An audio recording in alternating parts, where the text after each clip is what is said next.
छत्रपती संभाजीनगर जिल्ह्यातल्या गंगापूर विधानसभा मतदारसंघाचे भाजप आमदार प्रशांत बंब यांनी आज आगळ्या वेगळ्या हटके स्टाईलनं झाडांची रोपण केलेलं आहे, वृक्षारोपण केलेलं आहे। ढोल ताशांच्या गजरात लेझिमच्या ठेक्यावरती ते त्यांच्या मतदारसंघातल्या एका जंगल परिसरामध्ये आले आणि त्या ठिकाणी त्यांनी मोठ्या प्रमाणात वृक्षांचं रोपण या ठिकाणी केलेलं आहे। त्यांनी स्वतः सुद्धा या सगळ्या ढोल ताशाच्या मिरवणुकीमध्ये लेझिम खेळण्याचा आनंद सुद्धा घेतलेला आहे। स्वतः प्रशांत बंब आपल्या बरोबर आहेत। साहेब, काय सांगाल तुम्ही? हा आगळा वेगळा उपक्रम केलाय आज, झाडांची मिरवणूक काढत त्याच्यात ढोल ताशाच्या ठेक्यावरती लेझिम वगैरे खेळत ही मिरवणूक काढून आपण वृक्षारोपण केलंय। देशाचे पंतप्रधान माननीय श्री नरेंद्रजी मोदी यांच्या आदेशानुसार आणि सन्माननीय आपल्या राज्याचे मुख्यमंत्री महोदय देवेंद्रजी फडणवीस साहेब यांचा वाढदिवस येत्या 22 तारखेला येतोय। तर वेगवेगळे आम्ही उपक्रम हातात घेतले जे समाज उपयोगी आहेत आणि सर्व जिल्हा परिषदच्या विद्यार्थ्यांना, शिक्षकांना, नागरिकांना, प्रत्येक गावातील सरपंच महोदयांसह आम्ही ही झाड लावण्याची जवळपास 10,000 झाडं आम्ही लावतोय।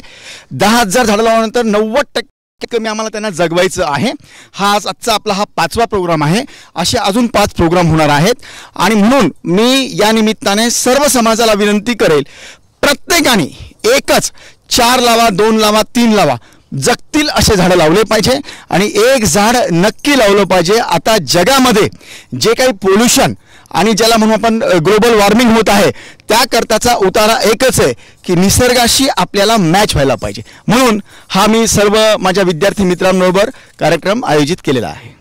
या सगळ्या तुमच्या हिरव्यागार मित्रांबरोबर तुम्ही लेझिम सुद्धा खेळत, तुम्हाला तुमच्या जुन्या आठवणी लक्षात आल्या असतील, आठवल्या असतील? नक्कीच। खरं म्हणजे काय माहिती, मला देवेंद्रजी पण सांगतात की 15-20 वर्षापासून मी वयाचा स्टेज घेतलेला आहे, वय वाढत नाही त्याच्यामुळेच माझं, म्हणून मला लहानपण मला पुन्हा आठवलं।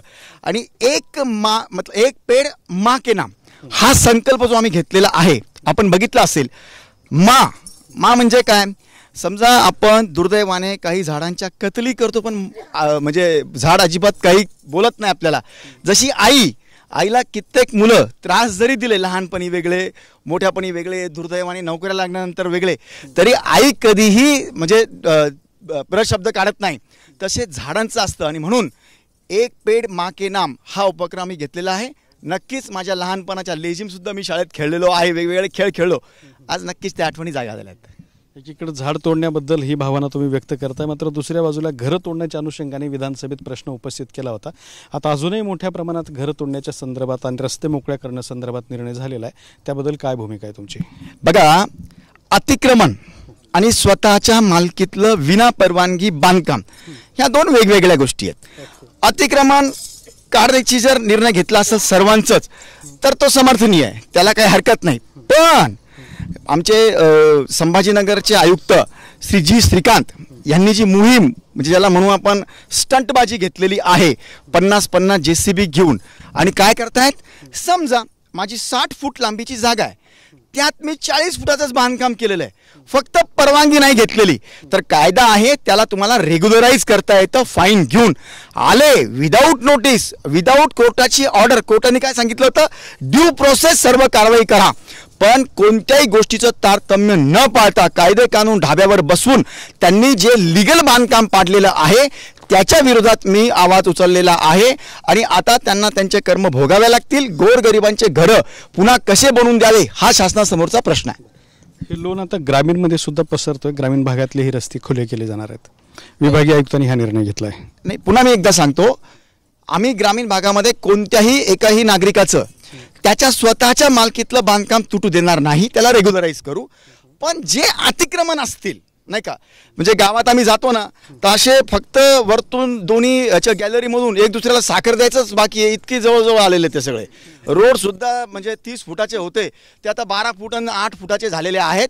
तर कुठेतरी भविष्याचा विचार आपल्याला करावा लागेल। थोडा पाऊस पडला की सगळं गाव शहर हे तुडुंब भरतं, म्हणून अतिक्रमण तर नक्कीच काढले पाहिजे, त्याला मी सहकार्य करणार आहे। पण ज्यांच्या मालकीच्या जागा आहेत त्याला हात लावता कामा नाही। विधानसभेमध्ये राडा झाला, त्याची चर्चा खरं तर 2 दिवस झालं सुरू आहे। तुम्ही त्या वेळेला विधानसभेमध्ये होतात, तुम्ही बघितलं काय आणि तुम्हाला ह्याच्यानंतर काय वाटतंय? नाही, खरं म्हणजे मी त्या दिवशी नव्हतो, म्हणजे त्या दिवशी म्हणजे मी हाऊसमध्ये होतो, बाहेर तो राडा झाला की काही म्हणजे 2 जणांच्या कार्यकर्त्यांमध्ये भिडंत झाली, तेही विधानसभेच्या आतल्या आवारात। हे लज्जास्पद आहे। एक आमदार म्हणून मला लाज वाटली त्या गोष्टीची आणि असं कृत्य कधी घडू नये आता जे घडलं त्याच्यावर सन्माननीय अध्यक्ष महोदय, सन्माननीय मुख्यमंत्री महोदयांनी कडक कायदा केलेला आहे. आमदारांबरोबर त्यांच्या परवानगीने एक सगळा जे टॅग लावलेला एक PF फक्त येऊ शकेल असं व्हावं लागलं. खरं म्हणजे आम्ही आनंदाने मित्रांना कधी नेतो, आम्ही व्यवस्थित नेतो, त्यांना दाखवतो, विधान भवन दाखवलं पाहिजे, विद्यार्थी येतात दाखवतो, पण अशा म्हणजे विचित्रपणा जो झाला त्याच्यामुळे त्याला आता खंड पडेल. दुसरा महत्त्वाचा मुद्दा म्हणजे राज ठाकरे आणि उद्धव ठाकरे यांची एकी होते. काल राज ठाकरे भाषणात म्हणाले की ठाकरे हा ब्रँड आहे आणि उद्धव ठाकरे यांनी सुद्धा आता जवळ येण्याचे स्पष्ट संकेत दिलेले आहेत. यामुळे महायुतीला काही धोका वाटतोय का? बघा, महायुती आहे असं कित्येक वर्षापासून चालू आहे. आम्हाला धोका झाला तेव्हा राज्याशी धोका झाला होता, पण तो धोका आम्ही निवळला आणि आता पुन्हा सुव्यवस्थित राज्य आम्ही करण्याच्या मागे आहोत. राहिलं ठाकरे साहेबांची ती मोठी लोक आहेत. मी इतकंच सांगू शकेल की वडिलांच्या नावाने आपलं स्वतःचं कर्म आणि कर्तृत्व चांगलं राहिलं तर नक्कीच समाज आणि जनता आपल्याला डोक्यावर घेईल, परंतु त्यांच्याच नावाने आपण जर चुकीची कामं करायला लागलो तर होणार नाही. जसं आता त्यांनी सांगितलं की बाबा ज्या कंपल्सरी भाषा, मराठी आपली कंपल्सरीच भाषा आहे, सर्व त्यांनी केलं. म्हणजे आपण समजा आता गाडीतलं तिकीटही त्यांनी काढलं, गाडीत बसले, पण पूर्ण एन्जॉय केलं, खाली उतरले, दरवाजा उतरून गाडीत तर सांगू लागले की गाडी यांनी चालवली. अरे बाबा, GR काढला परंतु सगळ्या प्रक्रिया तुम्ही पार केल्या होत्या ना, तर असलं काही केलं नाही पाहिजे. विनंती की कसं आहे की मी एक गोष्ट बोलल्यावर फार कमी लोक ऐकतील, ते बोलल्यावर पूर्ण राज्य ऐकतं, तर काय करावं त्याची प्रायोरिटी त्यांनी ठरवली पाहिजे. इतकंच मी छोटा म्हणून बोलू शकतो. आता दुसरा एक तुमचा प्रश्न, जसा तुमचे सगळे चाहते मतदारसंघातले इथं उपस्थित आहेत, तुम्ही चौथ्यांदा म्हणून आमदार म्हणून निवडून आलेला आहात, मात्र मंत्रिपदाने तुम्हाला हुलकावणी दिलेली आहे. खंत वाटते का याची? तुम्ही आता सगळेजण म्हणजे जितके माझे मीडियाचे मित्र आहेत तुम्ही बघत असाल की माझं कोणतंही काम सन्माननीय मंत्री महोदयांपेक्षा कमी नाही. सन्माननीय फडणवीस साहेब आम्हाला कधीही कमी लेखत नाही. सर्व आमदार एक जबाबदारी असते, तू हे सांभाळ ते सांभाळ, आम्हालाही त्या जबाबदाऱ्या देतात. एक नाव असतं मंत्रिपद. मला कोणत्याही वेदना दुःख नाही आहेत. पक्षाला सगळं बघायला लागतं, विभाग बघायला लागते, वेगवेगळे तंत्र बघायला लागतात. मी अजिबात नाराज नाही. तुम्ही बघितलं असेल की सन्माननीय कोणत्याही पक्षाचे मंत्री महोदय असतील त्याच्यापेक्षा पण जास्त डेव्हलपमेंटची कामं ही माझ्या मतदारसंघात मी करतोय माझ्या मित्रांच्या सहकार्याने. म्हणून आम्हा सगळ्या मित्रांनाही कधी त्या गोष्टीची खंत वाटली नाही, वाटणार नाही. मायक्रो मायनॉरिटीचा एक आमदार म्हणून डावललं जाते का, असं काही आहे याच्यात? नाही, मला खरं म्हणजे या गोष्टी काहीच समजत नाही. मायक्रो, मेजर किंवा लार्ज वगैरे असं काही समजत नाही. मी एक भारताचा नागरिक आणि मलाही लोकांनी कधी असं समजलं नाही. फक्त आणि फक्त आम्ही, तुम्हाला माहिती असेल 220 गावं होते, म्हणजे 130 गावाला मी पाय पण नाही ठेवला, परंतु डेव्हलपमेंटच्या नावावर सगळ्या आम्ही त्यांना हे केलं. आमच्या स्वतःच्या परीक्षा आम्ही घेतल्या. आम्ही कोणत्याही कॉम्प्रोमाइजेस नाही केल्या, शिक्षकांची कॉम्प्रोमाइजेस नाही केल्या, ह्याला उभं कर त्याला उभं कर, 5-25 आणि काही खोटे नाटे कामं न करता डेव्हलपमेंटच्या मुद्द्यावर माझ्या मित्रांच्या सहकार्याने मी निवडून आलेलो आहे. म्हणून हे प्रकार माझ्या मतदारसंघामध्ये अजिबात चालत नाही. तुम्ही बघितलं असाल, इतिहास घडला, स्वातंत्र्यानंतर चौथ्यांदा मी इथं उभा आहे आणि जोपर्यंत आमच्या सगळ्या मित्रांच्या म्हणजे मनात आहे तोपर्यंत आमचाच, मी राहील की नाही माहीत नाही, पण आमचाच राहील चिरकाळ, हे नक्की. पण अपेक्षा तरी आहे का कशाची?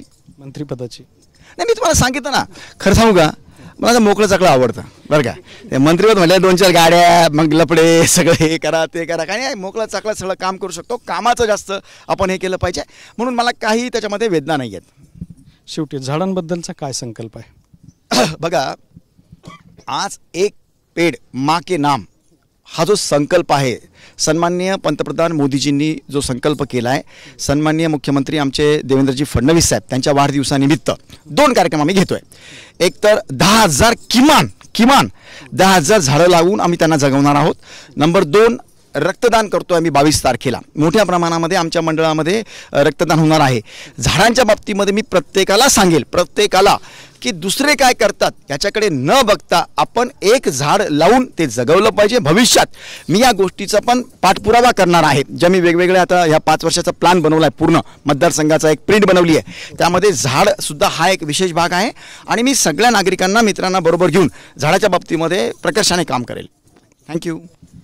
तर हे होते गंगापूरचे भाजप आमदार प्रशांत बंब. झाड हे संकल्पना जी आहे ते त्यांनी माँ के नाम झाड या नावाने लावायला सुरुवात केली आहे.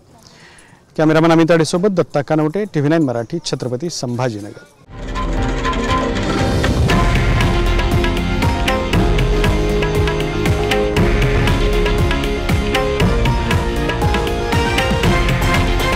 हे आहे देशातील नंबर 1 न्यूज नेटवर्क आणि आपण पाहत आहात TV9 मराठी, एकमेव.